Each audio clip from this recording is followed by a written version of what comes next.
Hey, welcome to our explainer. Today, we're going to dive into some incredibly powerful life advice from one of the greatest actors of our time, Denzel Washington. It's this really compelling philosophy on taking risks, embracing failure, and ultimately finding your true purpose. So let's get right into it. So this quote right here, this is the foundation for everything we're about to talk about. Denzel just throws down the gauntlet from the get-go. It kind of echoes what Nelson Mandela said, right? That there's no passion to be found in playing small and settling for a life that is less than the one you are capable of living. All right, so the first big idea he throws at us, it basically turns everything we've ever been told about safety completely on its head. You know, we're all taught to have a safety net, a plan B. But Denzel, he offers a pretty radical alternative. You know how everyone always tells you to have something to fall back on? Well, Denzel's take is totally different.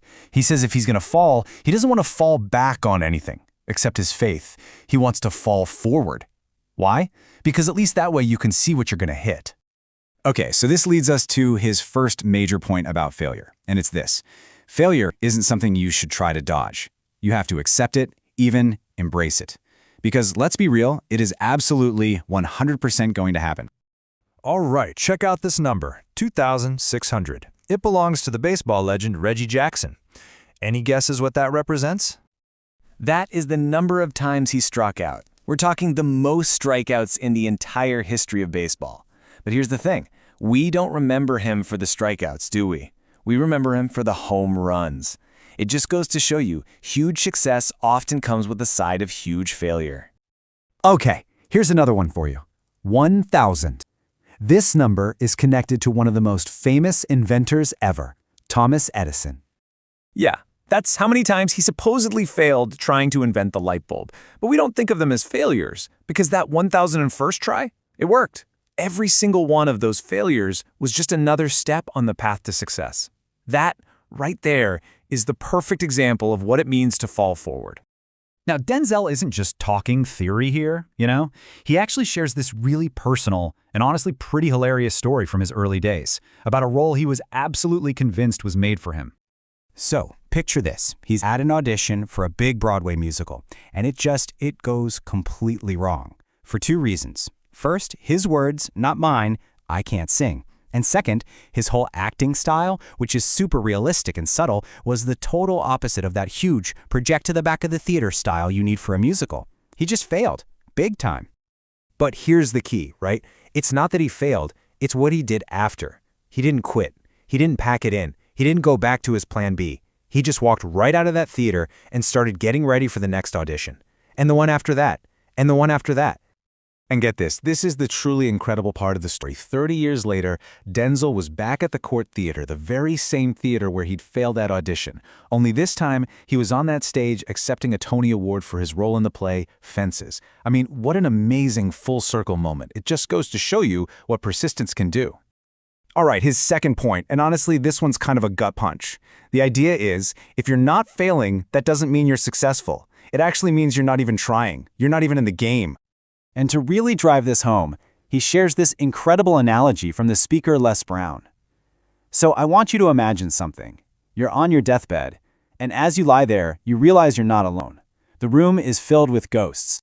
And these aren't, spooky ghosts. They're the ghosts of your unfulfilled potential.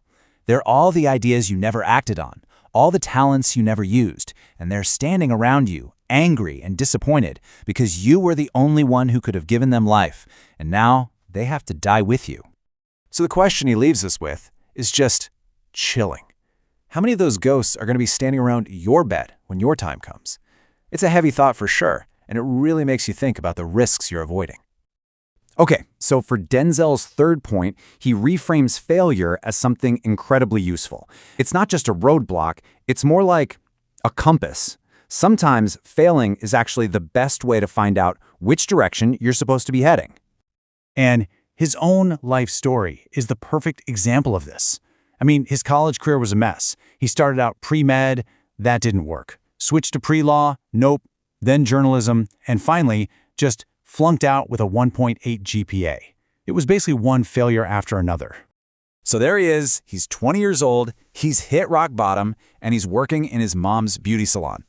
But then, on this one very specific day, March 27th, 1975, something happened. One of the older women in the shop, she just looks over at him, and she gives him this prophecy. She says, "Young boy, you are going to travel the world and speak to millions of people." Now, imagine hearing that when you've just flunked out of college. It must have sounded crazy, but that moment, which came directly out of his failure, planted a seed. And all of this, all the risk-taking, all the falling forward, it all builds up to his final, most powerful message. After you've taken the risks and found your path, the most important question isn't about what you get, it's about what you give. And he has this brilliant, unforgettable way of putting it. You just can't take it with you. All the stuff, the money, the cars, it doesn't go with you. He jokes that the Egyptians tried it, and all they got for their trouble was getting robbed. So really, the whole point is to shift your focus to what you're putting out into the world. And giving doesn't just mean money. It can be so many different things. It can be your talent, sure, but it can also be your time, your patience, your kindness, your love. Every single one of us has something to offer.